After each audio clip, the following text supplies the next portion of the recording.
Welcome, everybody, to Patriots Draft Countdown. That's right. It is the live edition. The draft is finally here, guys. The countdown, what is it, 7 hours officially here? Pretty soon. Finally. Pretty soon. Pretty soon. Getting closer to my favorite part of the draft, which is, of course, Sunday, when you know the picks, and then you can just kind of dive in. Yeah. But in the meantime, we've done a ton of work here over the spring, and I think we're all excited just to put a cap on the Patriots Draft Countdown, which is presented by Bud Light. Easy to drink, easy to enjoy. Bud Light, the official beer sponsor of the New England Patriots. And we're going to be with you guys for the next hour. Thanks for hanging with us. We're all counting down to the big draft. And I think we'll be counting down tonight, too, Ev. I want to start off. It feels like all the tea leaves. I don't know why. Are we trading out of the first round tonight, Ev? It does feel that way. It feels like there's a couple of... I could like rank the possibilities, right? I think number one, I would probably be trade out at this point if I had to rank them. I don't... The one scenario I don't think they trade out is if one of these tackles falls to them at 31. If Ionichor or Blake Miller slips through the cracks and ends up being on the board at 31, I just find it hard to believe that they would pass either of those two players up. But I think what we heard from Elliot Wolf on All Access, actually with Mike Reese, this last couple days, is that they feel like prospects 25 through about 50 are kind of the same talent level. So when you hear that from Elliot Wolf, like that tells you trade down, right? I mean, if you feel like the guy you're going to get at 31 is basically the same prospect that you're going to get at 36 or 38 or whatever, then why wouldn't you take the extra draft capital and trade down? So I would say it's a pretty high probability right now that they're thinking about it, or at least trying to entertain the idea of trading down. Let's talk about those tackles, too, because I feel like if we got to a point this offseason, I feel like where we were just protect Drake. Like, he's a talented kid. He's going to start to pick up this offense more and more, where he can be the conductor. He can put guys in position to be successful.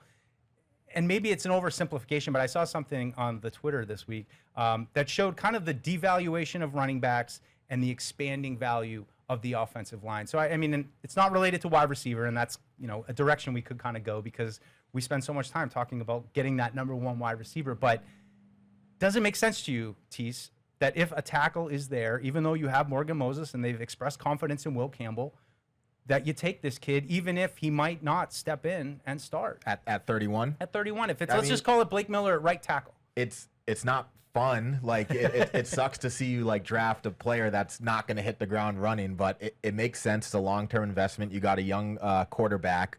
I wouldn't be surprised also if you pick at 31, you get the fifth-year option, which I think that's easy. Like, it means a lot there. Yeah. Is Ty Simpson the wild card as the fifth, you know, as a quarterback, somebody wants to come up, have that fifth year of control on him?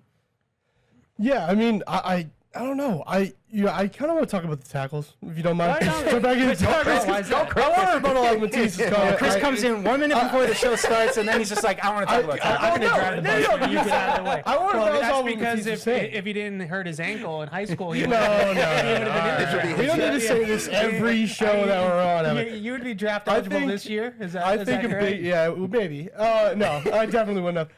But I think a big thing with the tackles, you said it's not a pretty pick. I think it is, in a way, a pretty pick. Again, maybe not the flashiest, but, I mean, Ionichor is a solid pick. He's super athletic, can help the outside. He has speed. His agility is great. Blake Miller, just a stout tackle, like just another brute guy that you need on the O-line. And I find them very appealing. Like, that just kind of my opinion. Here's a question with that 31st pick. Say it's not a tackle. What if, nobody's really wants to trade up and, the tackle's not there? What if it's just the best position available? Yeah. Like, what if Colton Hood's there and you have a cornerback, you take him, like, yeah, it doesn't really feel a need instantly, but you get a pretty damn good player that you're going to have for potentially 5 years. You hate it? No, I do. I kind of do. I mean, look, I hate it. No, not saying it's Colton Hood, but I think like, the obvious pivot's to edge rusher, right? Like, if you're not going to go tackle in that spot, you're not going to go receiver, then you're probably going to go edge. And I think the thing I keep on coming back to with all of this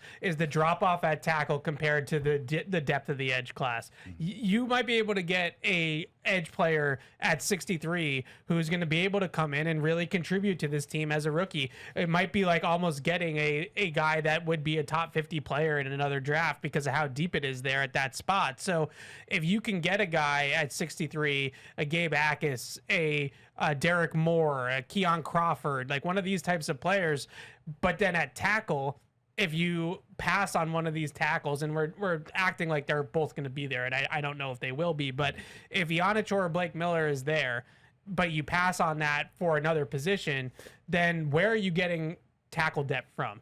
And are you really feeling great about that pick? I think if you're getting a guy like a Markel Bell or like a Travis Burke or somebody like that, what's realistically the ceiling of that player? Is it fair to say that, oh, well, we got our starting right tackle of the future in the 4th round, especially in a draft like this where I feel like everybody's telling me it stinks. So like, I just...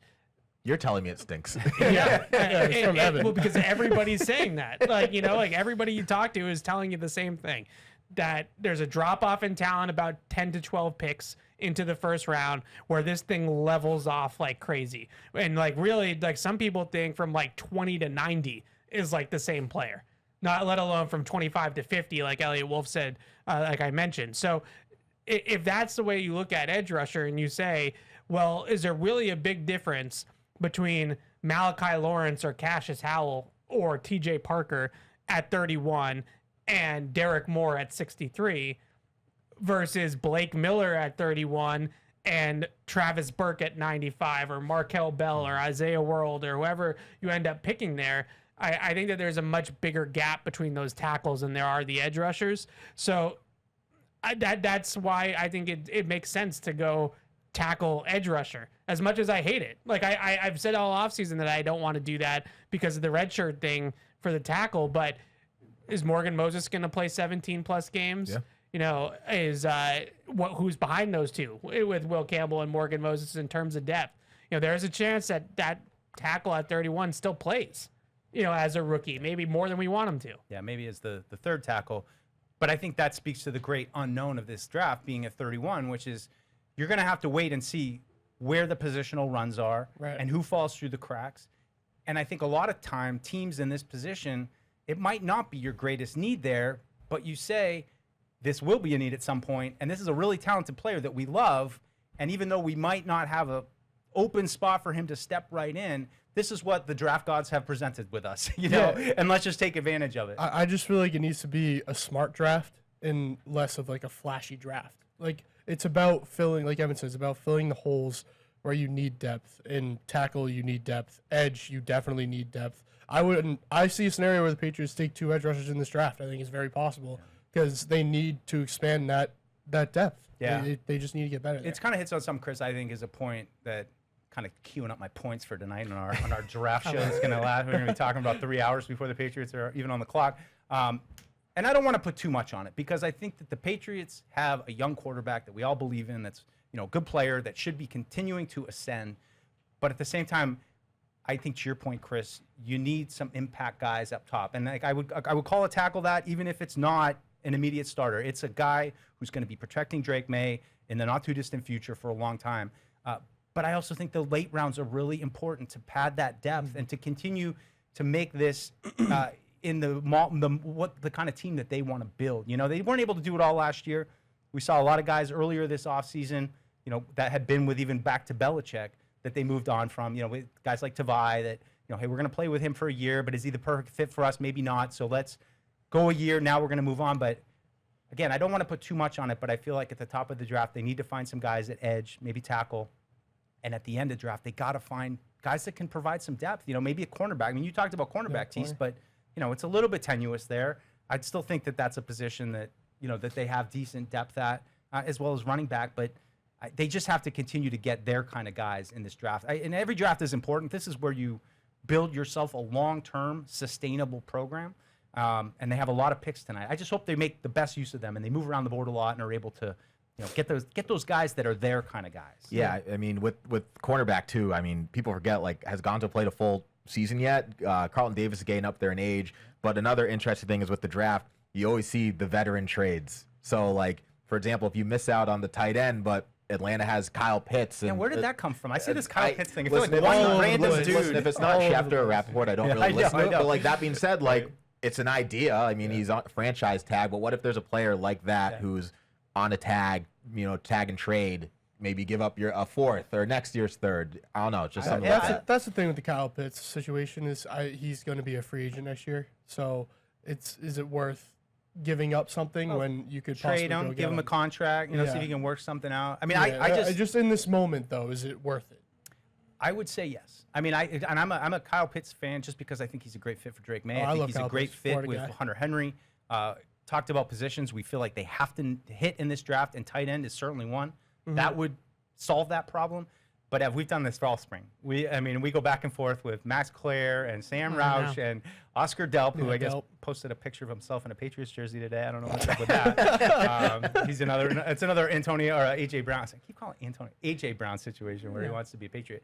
But tight end is a position I'd put atop the list tonight. Maybe not necessarily tonight, but tomorrow. Yeah, it's another one of those positions where, you mentioned tonight, like Kenyon Sadiq's the only first round tight end. So they're not going to take a tight end at 31. I'm just going to go out on a big limb and say Sadiq's going higher than 31, and they're not going to take a tight end at 31. I have seen some mock drafts with conversations about Eli Stowers. Like, I think Stowers is a 63 guy. Like, right? He's a guy that you're looking at maybe targeting him in the second round.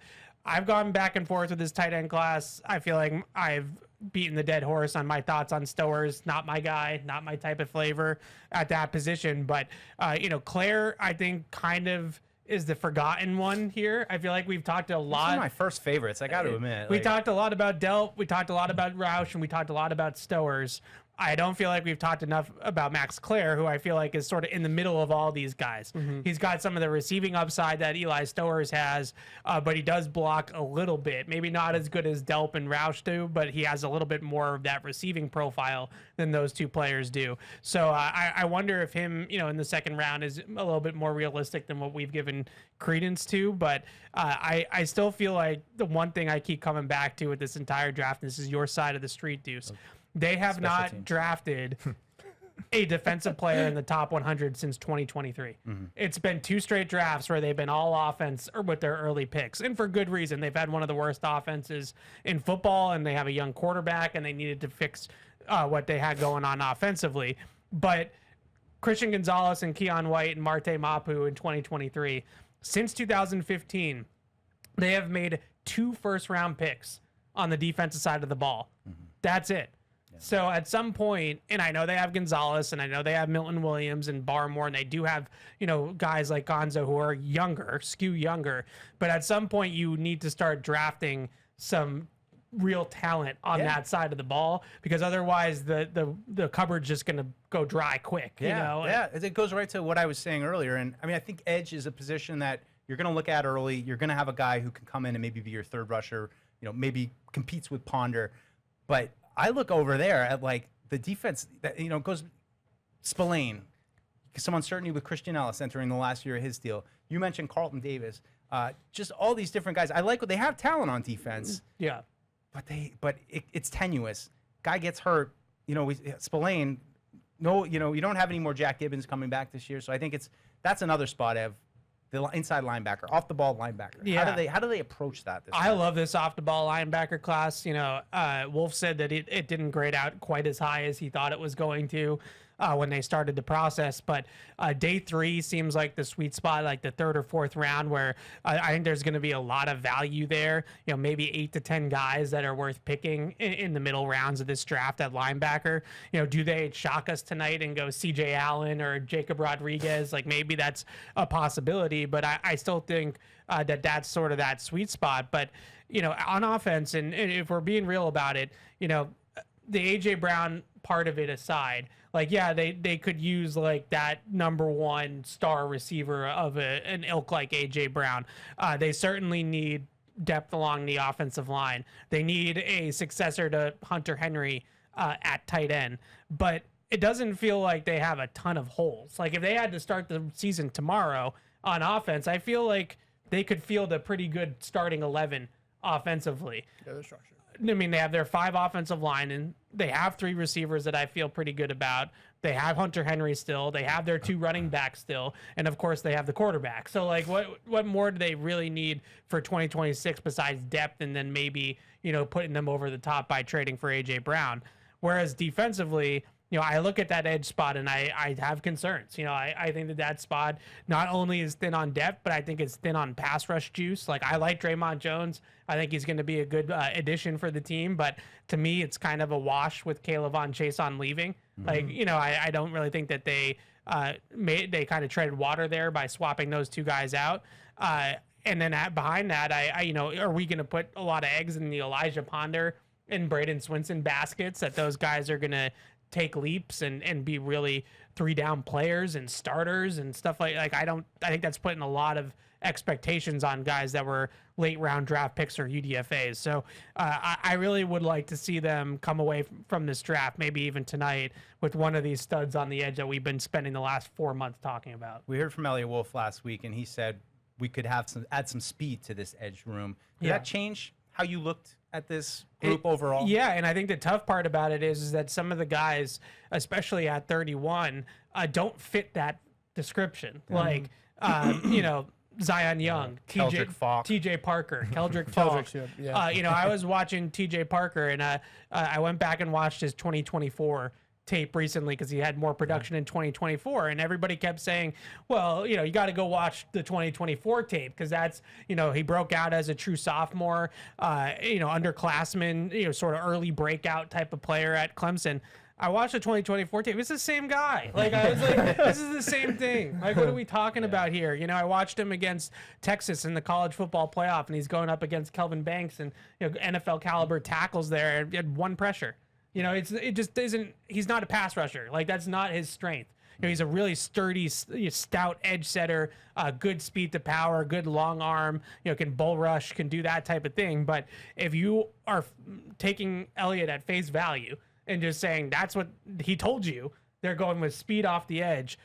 Those three guys, Falk, Young, Parker, I just don't see how that's their guy. Power guys. Right? Yeah, and I look at Lawrence, I look at Howell, R. Mason Thomas, maybe if in a trade down scenario. Like, those are the types of guys that I think fit that description. Maybe if they're going to wait a little bit longer, it's get involved with Romello Height and Keon Crawford and Barham from Michigan and those players that are more second, third round guys. But I kind of cross the Parkers and the Youngs off. I just, you can't go to the podium and say you want speed off the edge and then draft Zion Young. Like, that just doesn't make any sense. Of those three, I would say TJ Parker is probably the speed guy. In my opinion, he's got the most juice. He's got the most juice off of the edge of those three. And I mean, you mentioned, I think another one to keep an eye on too is Derek Moore. I like Derek Moore a lot.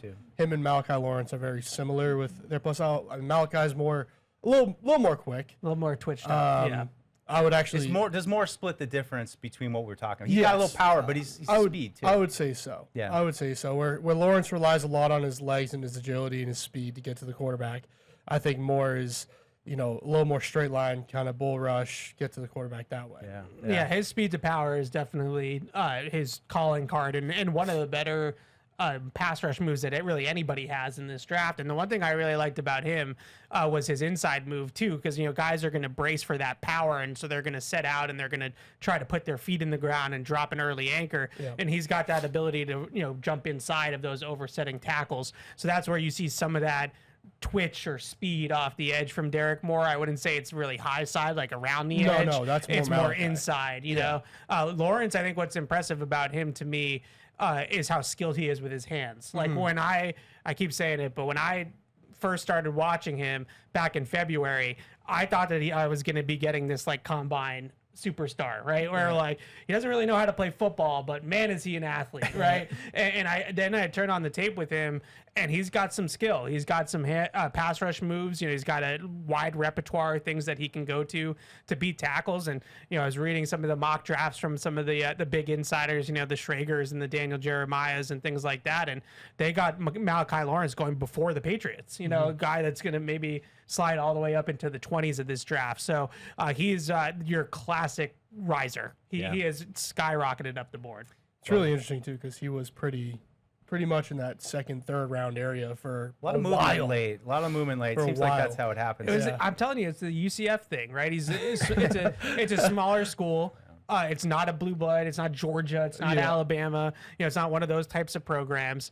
And 9 times out of 10, when you see a guy like that tear up the combine, he's got no feel for the game. Right. He's just a raw athlete, a ball of clay. And there's definitely some development needed with Malachi Lawrence against the run. But as a pass rusher, I was really impressed. I was like, this guy knows what he's doing.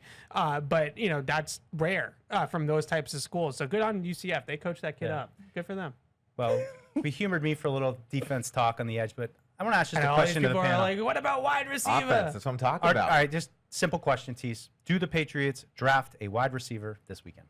Yes. I don't know where though, Deuce. This is draft like number 6 for us, 7 maybe. And no T. Higgins this year. Yeah, it's just crazy. Like out of all the prospects, we've had CeeDee Lamb, we've had JSN, Olave. We never take them. You're always like, okay. Well, all those guys went ahead of the places. No, I'm just saying, like, I'm just saying the draft. Go like Ted McMillan. That's fine too. Ted McMillan too. But what I'm getting at is that like we've had all these like blue chip players, and naturally, this draft, which doesn't have anybody that stands out to you and me, Deuce, we're going to take somebody. And I just don't know when it's going to be. I like Denzel Boston, but I think the tea leaves are, I'm reading the tea leaves to say, if the A.J. Brown thing's in the works, you're not going to spend a high round pick. Kind of takes the wide receiver out of the mix for me, at least in the first few rounds. Maybe you take a shot at a bigger developmental kind of a guy. I find myself gravitating now. Everything I look at with wide receiver is based on Drake May. And what does Drake May like? He likes big guys, big catch radiuses, guys that he can throw the ball downfield to with accuracy. So, if you can outsize somebody short or you can outspeed somebody deep and catch that deep ball, I think it's a good match for Drake. But I have to, I've been pointing it out all spring. A bunch of guys are free agents next year. And it's Matt Collins. It's, Demario Douglas. Both of the 2023 guys. And we're seeing Kayshon Boutte is rumored with trade speculation now. My thing is, if you take a receiver, like obviously not first round, well, who knows these days, but like mid-round, like what does that do for Kyle Williams? Like we just drafted him. I want to see him get more touches. Like he had a couple breakout games last year. I just think it does more damage to those players that are already here. Yeah, like I hear the argument for, well, why don't you split the baby and draft one in like the 3rd or 4th round? So at least you have one developmental guy. Yeah. But if you do end up trading for A.J. Brown, it's not like you're burying somebody that you drafted, early on in the draft too early. But then, you start to think about the guys that would be in that range, DeJon Stribling from Ole Miss. Now everybody's saying he's going in the 2nd round. So like at one point he was the darling 4th round pick for the Patriots. Oh, like, you want to split the baby? Just take DeJon Stribling at 125. Now it sounds like he's going to be off the board by 125. So who is it? Is it Bryce Lance? There's a couple of different guys in that. Ted Hurst, like who falls maybe in that range. But I'm still not ruling out Denzel Boston or KCC. Like KCC to me is, probably the best pure separator out of any of the receivers in this draft. I know he's got some concerns at the catch point with his hands and things like that. But if you just want an electric playmaker that gets open at the top of routes, that eats up, cushion with his speed, a really, really good 3-level separator and big play type of guy. I'm with you, Deuce. I know we get a lot of flack for liking Denzel Boston. They get on us for it. It's like N'Keal Harry went to Jalen Polk school. I know. But I thought he moved pretty good. He's not as loose and flexible as McMillan is. He's just a special, almost like basketball kind of player. That's why McMillan went in the top 10. You look at what is a 3% drop rate with this guy? Monster hands, catches everything. Catch radius not is everybody needs to be a burner. There can be a spectrum of wide receivers on your team that, hey, we got a big guy to move the chains. We got a fast guy to get down the field. Going back, though, if you were to get A.J. Brown and you're looking at next year and Kyle Williams has a good year, is it terrible to look at A.J. Brown, Romeo Doubs, Kyle Williams emerging? Is that a terrible top 3? So no. Ideally, you'd love to get back to a place where, hey, we're going to have 3 wide receivers up next year. Let's draft one this year. But I think they're almost a little bit over their skis at this position right now. And the last point I'll make on these guys is just I wonder if Efton Chisholm's going to push. If he's going to do something. Pop Douglas was so up and down. We saw him you want him to be a quick, short slot receiver. It's not really what he is. Yeah. He's a fast guy, but he wants to make plays downfield. I don't know if Drake loves throwing him the ball because he is a smaller target. He did make some big plays. He had a big touchdown against the Chargers in the playoffs, so it's not like he's a total loss. But I still have that Minnesota game with Efton Chisholm in my head of toughness after the catch and the quick. Yeah, I know, Ev. That's why I said it. I know. And I don't want to get over it, but there was something about him that was tough and that I felt like I could see something here that isn't necessarily what we're seeing from Pop Dog. I know it was essentially a preseason game against the Jets too, the second time, but he also had a pretty nice game against that. Had a nice catch over the middle against the all out blitz, and kind of knew where he was supposed to be and got open quickly and was there and broke a tackle, made a big play. But we were arguing about this on Catch 22 yesterday, and I'll ask you guys this: there's a world where they are up on the clock at 31 tonight, and KCC is staring them in the face, and he's just the best player on the board by a country mile. Is it too much to sign Romeo Doubs, draft Concepcion or Denzel Boston, and trade for A.J. Brown? Like, are we sinking too much into wide receiver? I kind of feel like that is a lot to sink into one position. With that being said, I hear the other side of, well, now you don't have a receiver problem anymore, right? Like, you just nailed it in terms of that. So it's a little... is it too Bengals-y for me where, like, Drake May is going to spend his entire season on his butt? So, like, what difference is it going to make? Or, are we feeling good about just blowing it out at wide receiver and saying we just got 3 studs now? It's tempting. It's tempting. Yeah. I'm not going to lie. I mean, as much as I would probably prefer to, like, go tackle or along the line, it is tempting. It's tempting, but you guys have talked about this on PU, but we're just, like, throwing Kayshon Boutte's name through the mud. Like, you drafted he's 23 years old. He's become a productive receiver. And, like, the point of the draft is to develop people. Well, you got a 23-year-old developmental receiver that you drafted, and I know, like, the market adjusts. Paul thinks he's reached his level, but I feel like he's sometimes too good to just throw out the door, or at least you got to get something good in return for him. It's another good debate, and Albert Breer reported today that New England's looking for a third-day pick for Kayshon Boutte, which sounds about right. I mean, but I tend to agree with what you said. Paul said, I think he is what he is. It's not at great hands, gets downfield. I mean, the catch in the playoffs was outstanding, but I wouldn't be upset to part with him if it meant bigger things. Do you have sorry, Chris, is there a bigger ceiling there? Like, is there a player that you can bring in? Obviously, A.J. Brown has a higher ceiling than Kayshon Boutte. Denzel Boston, I think, I would like kind of say he's sort of more Mac Hollins than he is Kayshon Boutte. Size. But he's Mac Hollins with like a jetpack on his back, right? And so, and younger, obviously, too. So I just, if you're bringing in another receiver, you're probably thinking it's going to be in that sort of bigger body outside receiver prototype, whether it's in the draft or it's A.J. Brown. So where is Kayshon Boutte's snaps coming from? Like, where is he going to play? And he's a good enough player that he should be playing. This isn't a situation where, you can sell to him, hey, you're a young kid, Kyle Williams, like, you're sitting behind Diggs, like, learn the ropes, learn from the vets. Like, Kayshon Boutte's going to want to play. And rightfully so. And it's if you're going to trade him, I think now's the time. I think you're selling high on him. You're going to have to give him a contract or let him hit free agency next year. Maybe then you're looking at a comp pick. But this might be the time to trade him. Right. I mean, from a production level this past season, obviously you saw a lot more out of Kayshon Boutte than you did out of Kyle Williams. But you think about their 2 play styles and how they were making plays and touchdowns they were scoring, all downfield touchdowns. Kyle Williams only had 10 receptions on the year, but he had 3 touchdowns that went for 30-plus yards. Yeah. So, these are the plays you have to keep in mind. And Kayshon Boutte being as big of a downfield threat as he was for Drake, could Kyle sort of fill a role in that type of world as well, Yeah. And you saw flashes of it this past season. That's why it's really an interesting debate. Well, we'll see what happens with Boutte. I mean, that's always the X factor. I think a couple years ago, or not more than a couple years ago now, was like the Gronk trade. I'm like, I thought he was retired. And there's some weird stuff that sometimes happens in this weird period while you're building up to the draft. But another position I want to talk to you guys about, and Ev, we do a lot of these shows. We talk a lot about this stuff. We never really talk about the running backs, and because what running backs do you want to talk about, Michael? Well, Rondre Stevenson, Traven Henderson, we know we got, but Reggie Gilliam, they brought him in fullback. Brock might be your guy, maybe coming back, going to try to push, but Terrell Jennings, Elijah Mitchell, Lan Larison. Ideally, I'd like to have a third back.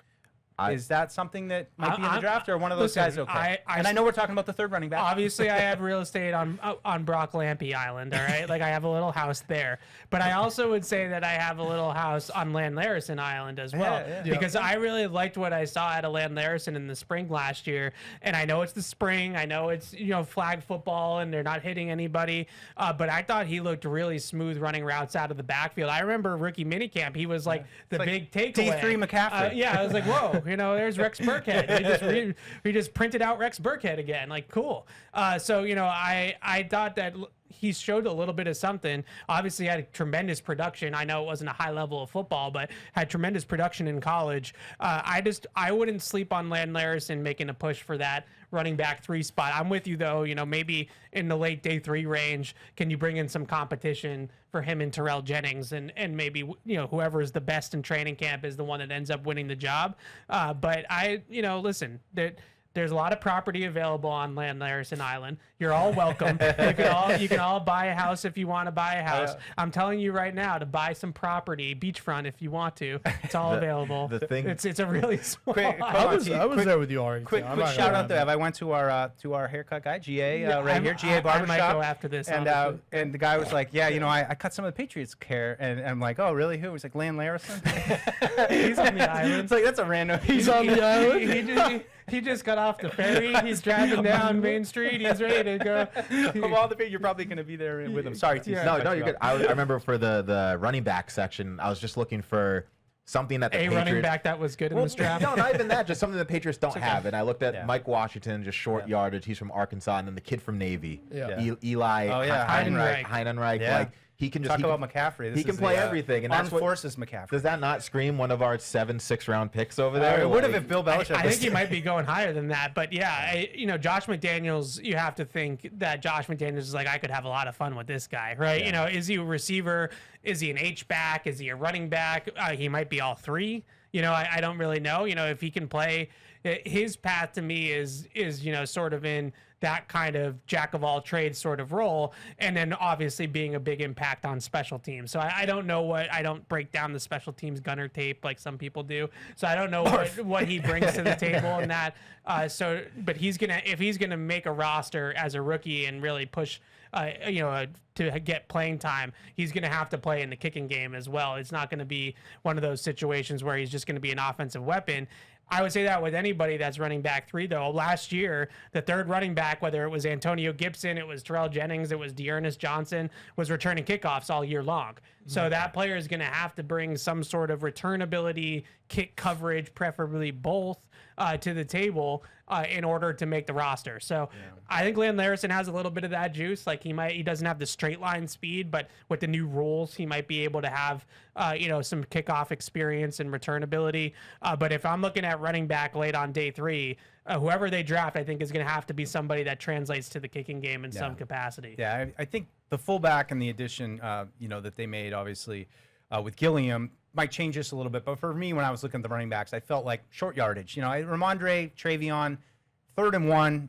Those guys, not their kind of scene, I think. I mean, they can get it done, but maybe the fullback changes that equation a little bit. Washington, guy. I think he's going to go he's like probably the 3rd back in the class, right? I mean, he's going to go pretty high, behind Love and Price. But, like Katron Allen, Jonah Coleman, those were a couple guys that, 5'8", 227. 5'8", 227. Definitely the short yardage guy. With running back, at least that's the one position you can actually pick somebody up off the street and they can get 3 yards. I know, and that's speaking my language now. And that's what you get back to of just prioritizing. And I mean, I thought your question was great, Ev, about Concepcion being there.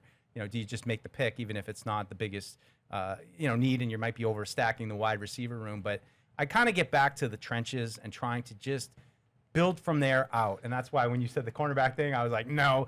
And I get it, because let's face it, there were multiple times last year you thought Carlton Davis was done, and then he was back out there 2 plays later. He was fine. Happened like 7 times. Like even in practice, you're like, there you go. And then he's right back in.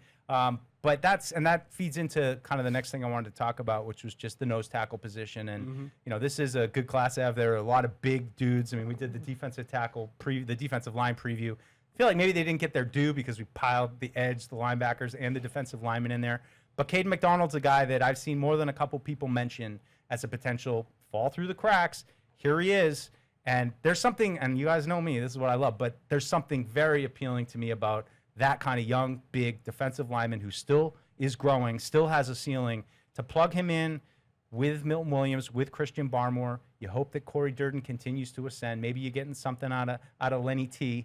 But I would kind of like that pick, and I think people probably wouldn't like it. Well, there's 2 ways to look at that pick. One is, in order to get to third down, you have to stop him on first and There you second go. down. Yep. And Caden McDonald is one of the guys that's going to stop him on first and second down. And it's a copycat league, and I understand that we do this and we overreact every year to the Super Bowl. But Seattle won the Super Bowl because of the trenches. Like, they did not win the Super Bowl because they had JSN on the outside. Same They won the Donald. Super Bowl because they dominated the line of scrimmage on both sides of the ball. The punter was pretty good too. Yeah, that's what. But it was the defensive line. It was the run game, and Kenneth Walker was the MVP of the game. That's what won Seattle the Super Bowl. So if you're trying to replicate that, they come at you on the defensive line in waves. Like, it's not like they did have one necessarily, Aaron Donald or Myles Garrett on their defensive line. They just have 6, 7, 8 guys. And the year before, who won the Super Bowl? The Philadelphia Eagles, with this same Bill blueprint. Williams and- Just all these different guys on the defensive line that could contribute. So That's making my point for me right he here. I might love not it. be the pass rusher that I wish he was. He's not a 3 technique. He's not a penetrator.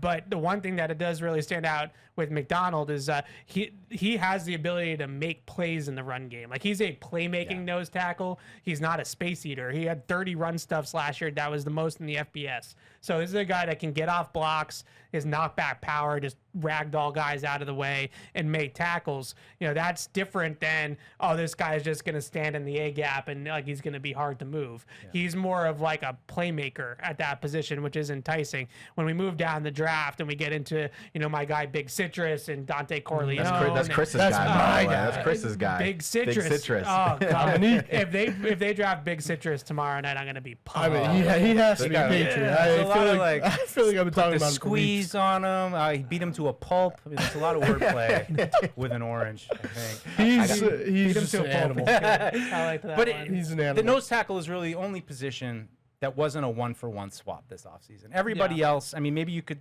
I guess you can't even say Jack Gibbons because KJ Britt, they brought him in. But otherwise, anybody they lost, they kind of replaced. I was almost to say Mike Gesicki. I'm losing track of my TE2s. Yeah, wow. You've been here too long. I've been here too long. Austin Hooper replaced by Julian Hill, which is definitely kind of a different swap.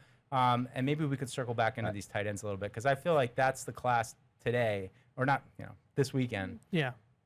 That's the most direct opportunity to give Drake a weapon that you can see a way to the field for them. Doesn't have to immediately be thrust into It first and doesn't second interfere down with and the blocking. You can A.J. say Brown of right, it all, right. and, You have a spot for you might only play third downs, and I keep going back to what Aaron Hernandez did as a rookie. I know that fell apart obviously, but he was just instantly a guy that came in and made an impact in the passing game, maybe even more than Gronk right out of the gate. I mean, Gronk obviously Red zone became production. all over the all around tight end that you need. But that's where we're at, Evan. That's when we look at these classes. He's 236 pounds. Is he ever going to be that true dog blocking tight end? But do you even need a true blocking tight end? Like, you could grab a guy like Julian Hill. He's going to do the dirty work. Let's get an athlete out. Yeah, Julian Hill. He doesn't move the needle for me, but he fills a role. But people just forget Hunter. Wow. Why? I like Julian Hill I'm a just lot. saying. I'm just saying. See, this is the thing, Matisse. See, in April, it doesn't move the needle. But then in When it's 3rd and 1. in January, when it's 3rd and 1 in the AFC Championship game with a trip to the Super Bowl, Guess who they're online, running behind? And they Tonga. Can't, and they can't pick up the yard, which they couldn't do really at all last year. And their goal line rushing was not good last year either.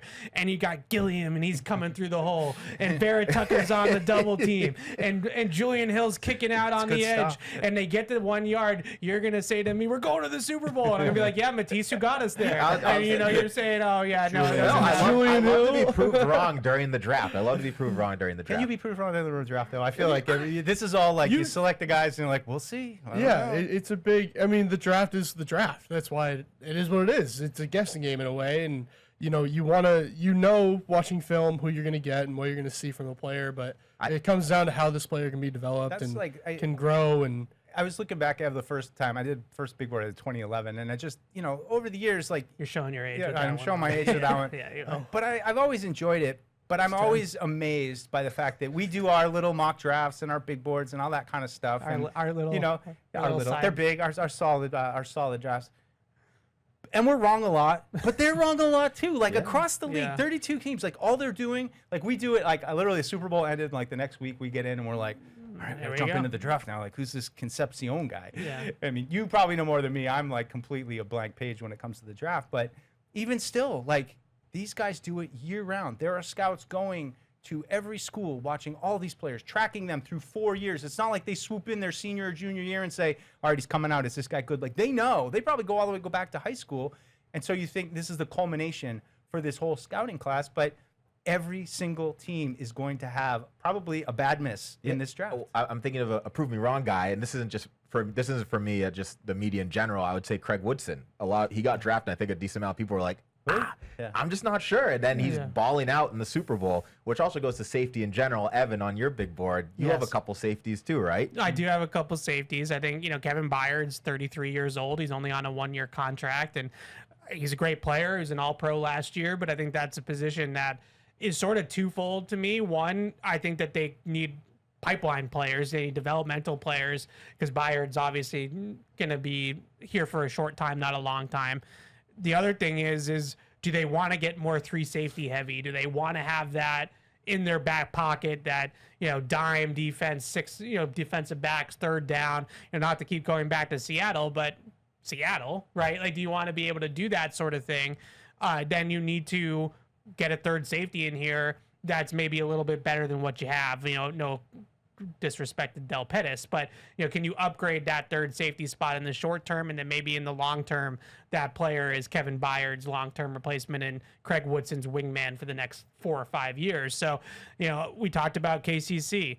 If Emmanuel McNeil-Warren is one of the guys that slides through the cracks at 31, because all the tackles go, tackles go, and all the edge rushers go, and the receivers all go, and you're sitting there and you're saying, well, McNeil-Warren, bigger, longer, more physical player than what we have already. So can he be like our big nickel, as a rookie, and then train under Kevin Byard? And then when Byard is not here anymore, then we have a guy to step right in as a starter with McNeil-Warren. You can go later in the draft at that spot too. It's a pretty deep safety draft. But I'm just saying, there's arguments to be made for that position as well. I think you're touching on, to me, which is one of the most interesting schematic things of this draft, and we've talked about a little bit, is just they have a very specific set of safeties types that they like, but how do they split that second level coverage? And that's feeds into, do they look at a middle linebacker, an off the ball linebacker who might maybe have a little bit more size to challenge some of these tight ends, or do they look at a little bit more of a strong safety?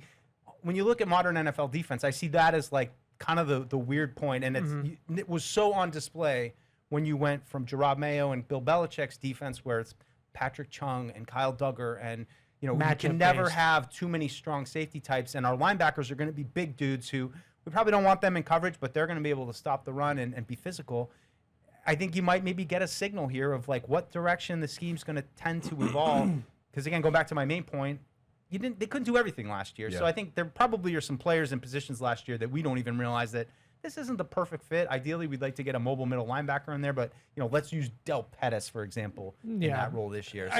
I just thought they got into some of the dime stuff last year, and they did have Del Pettis on the field in certain situations, and I just love the look of that. I think that especially on third down, there's just a ton of flexibility that you can get out of that schematically. Whereas, they lived a lot in 3-corner nickel last year. And look, they have 3 really good corners with Gonzalez, Davis, and Marcus Jones. So I get it. But when you're a team that lives in 3-corner nickel like that, eventually what we saw, and I know we keep going back to it, but in the Super Bowl, a team just ran at 3-corner nickel and they were able to run the ball right down your throat. And they didn't have a bigger option in the nickel spot. And I love Marcus Jones, but Marcus Jones is not that, right? And so, they didn't have a bigger body type to put in the slot that might be able to essentially stop the run like a linebacker and be a little bit more physical and, take up a little bit more space. So, that's what a lot of these defenses, Seattle's and, the Baltimore's and the Chargers and, all those different defenses that are kind of the darlings of the league right now. A lot of them have that Nick Amon worry player that's sort of a Swiss Army knife that can blur the lines between safety and linebacker, and not necessarily in the same way as the Belichick defenses did it, in more of a unique zone kind of dropping type of way, but still a guy that is just a little bit more sturdy in there and, can hold up against the run. I mean, it's one of the first thoughts I had watching the Super Bowl up in the 600s. Call it the all-22 view. But it was obvious from the start that they had A.J. Barner, and they were going to get him on Marcus Jones. And, you saw Marcus Jones almost pick off a pass, but all season long. And I love Marcus Jones. I thought that was the best year of his career last year. He was an all-pro punt returner. He is an impact player on defense, and he unleashed a level of physicality last year that we had not seen yet. But you're going to have to live with the fact that when he gets matched up on a tight end or a tall receiver, and teams are going to try to get that matchup. So it's one of those things where you love the player, but you know that there are some things that he just inherently is 5'8", and if he's on a guy who's 6'5", you can't blame another team for targeting that. So but to have another player to slide in there, and then it's like, well, are we pulling Marcus Jones? I've always wondered if, like, maybe this is totally off base, but if they did get a guy that could play a little bit bigger in the nickel spot, like, can Marcus Jones play a little bit of safety? Yeah. Like, can he move back a little bit to the deep part of the field? I mean, he's got great speed. He's got instincts. He's got a nose for it. Like, maybe he's somebody that you could use in that sort of way, because I don't want to take him off the field. He's one of their best players. Like, no one's, trying to take him off the field. But at the same time, there's an argument to be made for that. And I had that tough time, Deuce. You kind of hit on it with this draft.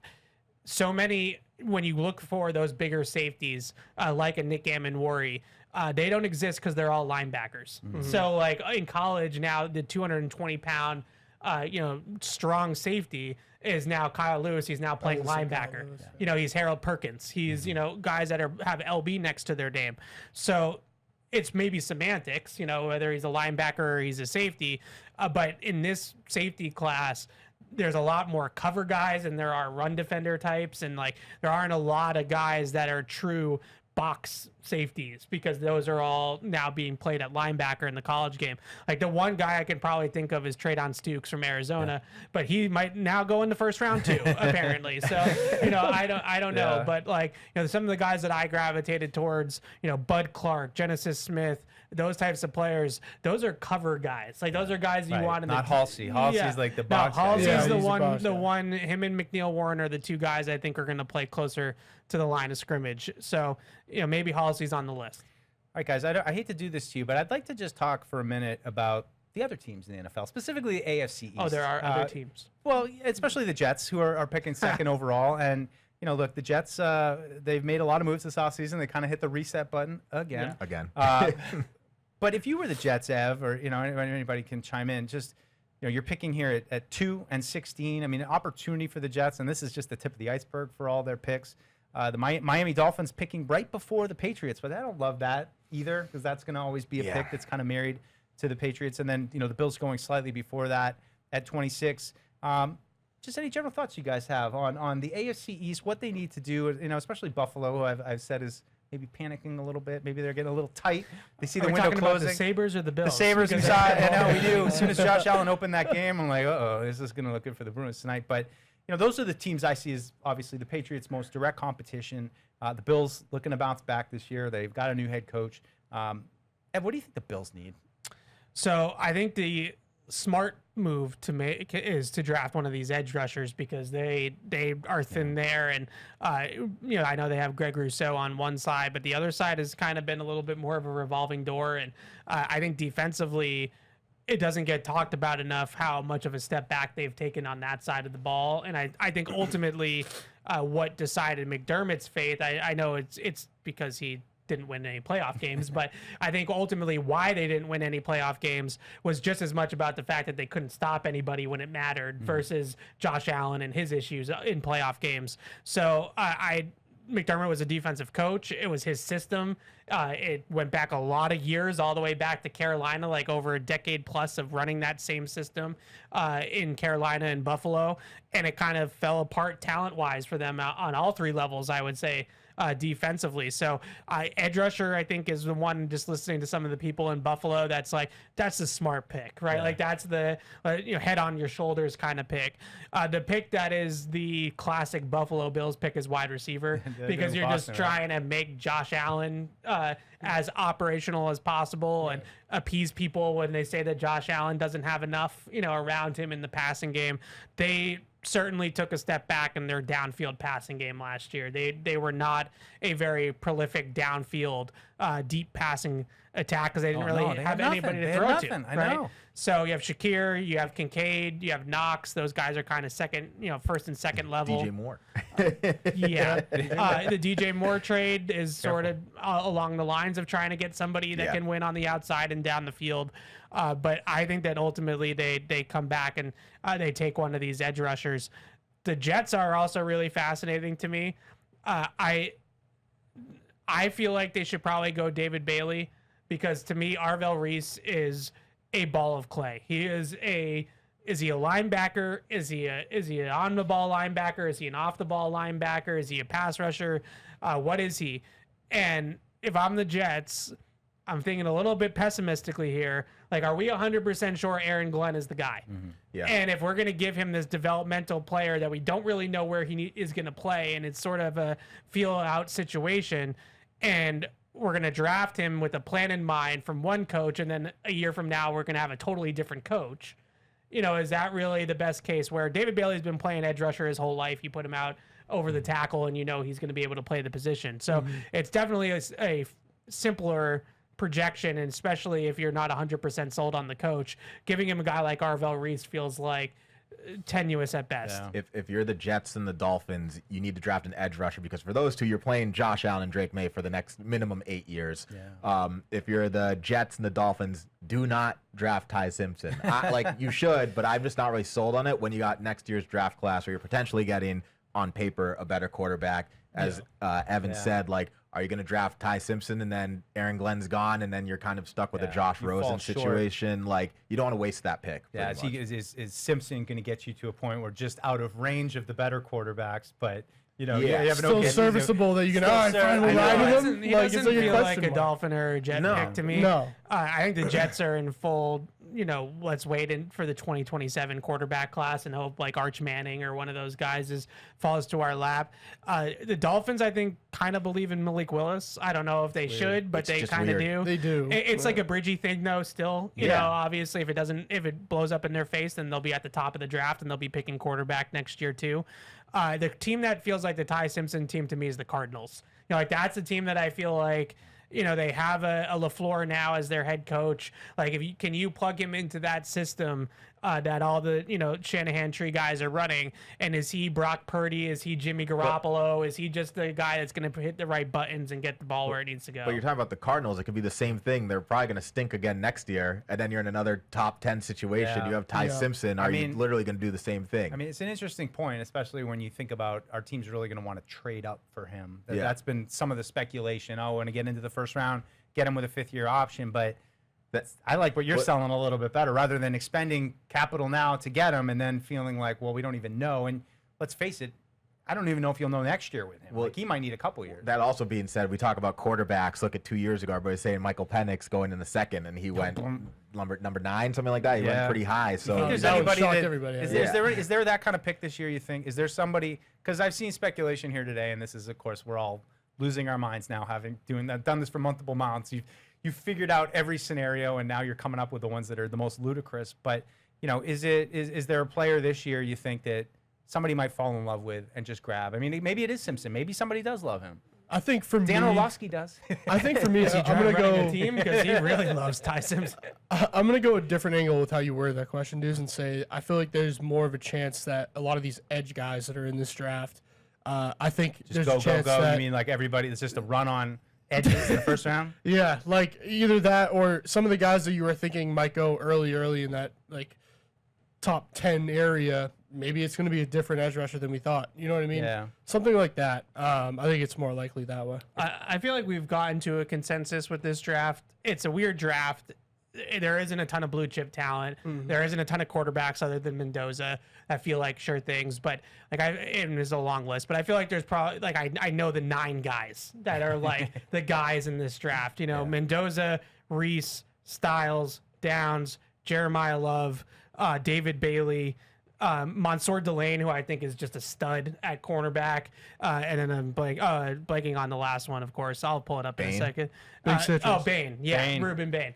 And so, I feel like those 9 guys are are going somewhere in the top 10. Yeah. I don't know. Obviously we know where Mendoza's going, but other than him, I don't really know an order. But I think those 9 guys are going to go somewhere. I think the wild cards in this draft to me are guys like Jordan Tyson, Carnell Tate. Like, do those guys, sneak into the top 10? Do they go 10 to the Giants? Something like that. And then I would also mention the offensive linemen that everybody says are gonna fly off the board, but some of these offensive linemen have some weird quirks about them. Francis Mwaga's had a little bit of an injury thing going on pre-draft, and doesn't have, is a wider body, shorter build, in terms of his arm length and things like that. So he's kind of like a little bit of a tweener between guard and right tackle, I would say. Spencer Fano, some people think he's going to play center. He's like one of those guys that is like, no one really knows where he's going to end up on the line, but everybody likes him, but no one really knows where he's going to play. So when you hear those types of things about tackles, it just doesn't feel like that's like a top 10 tackle. Like, you top 10 tackle, where he's going to play, you know what his skill set is and his body type suggests and all that stuff. I don't know if you're going to pick a guy like Fano in the top 10 that, well, he might actually be a center, I don't know about that. Too soon. Yeah. All right, we got 5 minutes left, guys. I want to have bold predictions here. Let's make some bold predictions here on this draft this weekend. Can be anything. They're going to select a position. For Patriots? For Patriots? For the Patriots only. Yeah, that's what we do. Bold prediction. But come on, Tease, We're getting a Gonzo-esque thing, and we're trading up and taking Sadiq. Wow. I like They said bold. I mean, that is bold. I like it. I mean, we both kind of flirted with that. It goes Yeah. back to what I said, like that second tight end. Like, that's a spot. If you like a guy and he's a couple picks ahead of you, go get your guy. So there are all these rumors about trading down. Matisse is trading up. going Well, you Oh, said it's bold. bold. Predict. You I said like bold. it. You That's said what I bold. said. It's The Patriots don't make any picks. They trade them all into next year. You said bold. I mean, I do that, honestly. What do you got, Chris? Give me I would something say, bold. for me, I mean, my head's been set on it. I think in some way, Casey Concepcion might fall to be a Patriot. Yeah. I do feel that way. I've been on him. Tease and I have been talking about him for a while, I think, as well. And I just think he's one of those guys, if he falls, I think you just go with it. I feel like he's the most well-rounded receiver in this draft as far as hands, speed, route ability, just guy that can get off the ball, and he's quick. I'm kind of married to him in that wide receiver position. I really love to see Casey Concepcion be a Patriot. Wow. That's a good one. I don't think trading out is bold anymore. I think that's not bold. consensus. That's not How about they trade out of the first round, but then they trade back up from 63 in the second round and try to draft 2 guys in like the top 50 range. Yeah. I feel like there's going to be a lot of maneuvering in a draft like this, and I wonder if maybe they'd look at it and say, let's take 2 bites at it, in that 25 to 50 range instead of 1, and move around the board a little bit. If they do trade down tonight, I hope that they get a 2027 pick involved. I think you're going to trade a 2027 pick for A.J. Brown, so it'd be nice to get one back in that trade to try to replenish the stock there a little bit. But I am anticipating that the Patriots could be moving around a little bit over the next couple of days. Yeah. Yeah. I'm gonna go. I don't know how bold this is. I'm gonna go defense. This is gonna be a defense-heavy draft, and that tomorrow there's gonna be 3 picks. That 2 of them will be defensive side of the ball, and that they're really gonna remake the core of this defense with some of their guys. I mean, that's when we were in Indy for the combine. It was just anyone you talk to is like, oh, that's a Vrabel guy. You can tell the guys that play with that kind of style. But otherwise, any hopes for tonight, guys? As we count down the last Hopes. so we got about 8 hours. I hope to we go. get a good vet in a trade. Oh yeah. Like Trade. I don't know when That it's could going have to been be. bold, Tease. That could have been your bold. It could have been bold. No, A couple bold. Maybe a player Understand trade. it. No, today. not that it's Pitts, but somebody that can plug and play instantly. You're giving up a pick, but you're getting a starter. Not named in A.J. Brown. Not named A.J. Brown. Oh, What position? I don't know. Mhm. We'll Nose see. tackle. Just a hope. Anything else, Chris? What do you got going tonight, Chris? I need Max Iheanacho to be a Patriot. I need to just learn said- how to say you his just name. said- I know what I want. That's the That was his bold That's one. the bold thought. What do you mean? That's the bold can't have them thought. both. This is I what he wants. I can, and I will. Max I would Iheanacho, just like them to Patriot. pick somebody because I think, maybe Will Campbell had some detractors, but at the end of the day, everybody saw the vision and understood why and all that kind of stuff. This has been a draft has been a little bit more touchy, I would say, because of where they're picking. We get crap for being sold a little bit on Denzel Boston. know. I also, Cassius Howell and the arm length, and we're doing that whole thing again. So I just want all of you to be happy. Whoever they draft, I just want all of us to be able to sit here and say, yeah, we like that pick. But then, all right, last question, just right. Like, but is there that guy? Like, I feel like you could rattle off every single potential Patriot pick at that position, and I can easily see what. We don't get that guy, I think every single because one. Nobody's going to make everybody happy. Like, I think Howell's a really good player, and all I keep hearing is bust. Like, that guy's going to be like, why? Because his arms are half an inch shorter than you want them to be. Like, come on. Also, think about all the busts that we've had here. Like, is it that bad? and look, all these guys that we're talking, and we're looking right now, like the top 10 of Daniel Jeremiah's final mock, like a bunch of these guys are going to be busts. As much as we're pumping every single one of these first rounders up, there's going to be a large number of these guys that don't work out. There's two guys, or maybe three, but if we want to count Mendoza, Styles and Jeremiah Love are not going to be busts. No. Like, those are the two guys that I feel really good about that are going to be great players in the league. But yeah, like, let's just pick somebody that we can all get behind. I think if there are a couple of lightning rods in this draft, I think Denzel Boston's certainly one of them, and I think Howell's kind of the other guy that, like, because of the measurables, because of the athletic profile, people just like don't want anything to do with them. And so let's just go a different direction. I think a big thing is if you can get the guy off the board and the consensus of people can say, all right. Who I cares get- what the then you did consensus fine. say? I see the motion. Yeah, all right. I want the Patriots scouting the staff to vision. love the Yeah, guy. I I don't think care that's- what the Twitter people think. Yeah, it's okay. But I have to deal with the Twitter people. right. Let so, Evan like, fight You are the Twitter Yeah, you are. You are. Oh boy, well that's gonna do it for another season of That flew Patriots by. Draft Countdown presented by Bud Light. Of course, we will be live tonight for Patriots Unfiltered, the infamous draft show, which Fred always says you better bring it. So we got to bring it tonight. He's pointing at me. Yeah, right? you It's better really- bring it. I know Evan will bring it. Yeah, Evan, I mean, it's look, really he's me. locked and loaded. We can barely contain him, but it's gonna be a great draft night. We hope you'll stick with us for all 3.5 hours as we wait for the Patriots to make their pick. And then we'll be back tomorrow on Friday. And then, of course, Saturday, too, for a final 2 to 4. We'll wrap things up as those 6-round picks continue to roll in, and we all try to find a way to get some sleep. So thanks for spending this hour with us, and we will see you in about 5 hours.